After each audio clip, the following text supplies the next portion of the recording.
Spider-Man's brand new days teaser trailer just came out, and I have some very mixed opinions about it. So I'm gonna start off with the things that I like about it first. I like how the trailer got me a little hyped. I liked how we got a little bit more in depth of what's happening here, and to me, I think they're not. To me, it's not actually. Not. I think we kind of know. Those who know they're gonna do the Spider Queen arc in the spectacular Spider-Man. You know that one lady who comes in. She has telekinesis and she like controls people's minds. And then she also like at that time she kisses Spidey and gave them and he goes through like a mutation. And here I think she's not going to kiss him to give him a mutation. I think he's just gonna gradually get one. But the mind control isn't gonna work on him. So I think I do like the fact they're doing that Spider Queen arc and Spider Queen storyline, and they're not gonna do a black suit, which was done by Tobey Maguire. Again, I actually kind of want to see a black suit Spider-Man movie done right, like Spider-Man 3, but like a better version of a black suit. That's just my opinion personally. But the mutation thing is also cool. Another thing that we're going to speak about the mutation. One thing I noticed was I was right about that device that was on Bruce's hand, and because my first initial trailer, I said that he has something on his hand which probably control him from turning into Hulk, which me seems absolute kind of like okay. So they confirmed that he can just him and Professor Hulk, right? Where he's still smart, but he's just a Hulk. So I thought he already had control over that, and it's weird that he has to work something to control that, so Savage Hulk won't come out.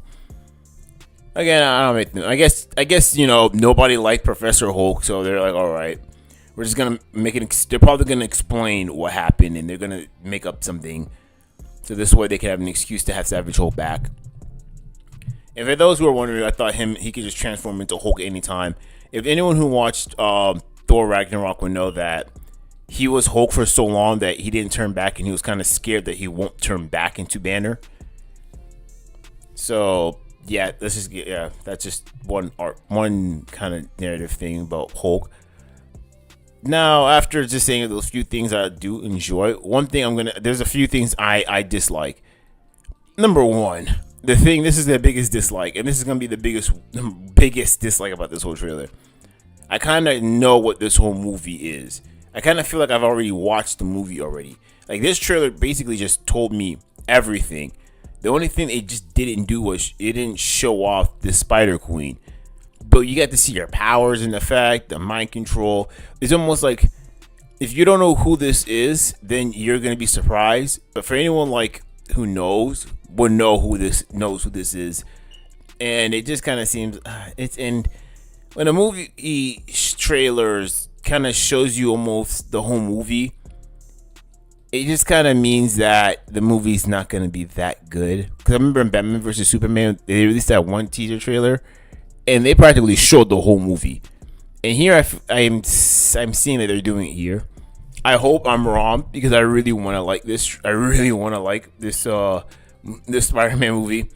I mean, and I'm gonna be so completely honest with you. I don't really like a lot of the Tom Holland Spider-Man movies. I think they're very overrated in my opinion. And I really wanted to like this one because this one looks interesting, especially since they're adapting the Spider Queen, a loose adaptation of the Spider Queen story. So that's one thing I dislike.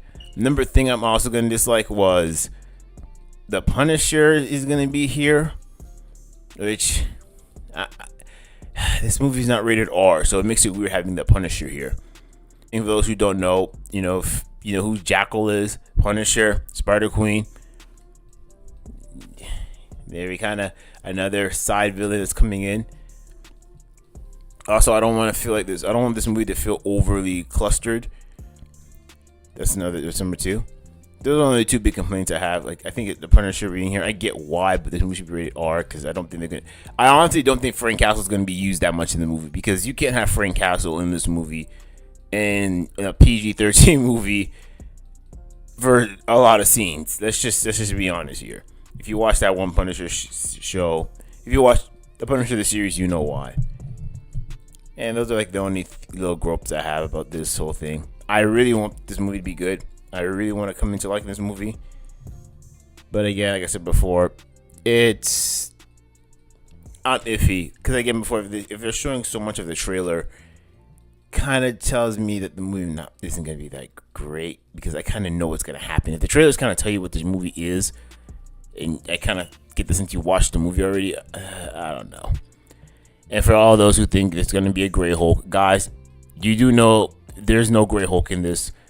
Okay, you wanna know how I know this? Because if you ever look at the toys of any movie comes out in or game, the toys usually come out before the movie comes out, and the toys have all the characters in it. There was not a Gray Hulk at all, but there was a Green Hulk. All right, and that's all I gotta say. Ciao.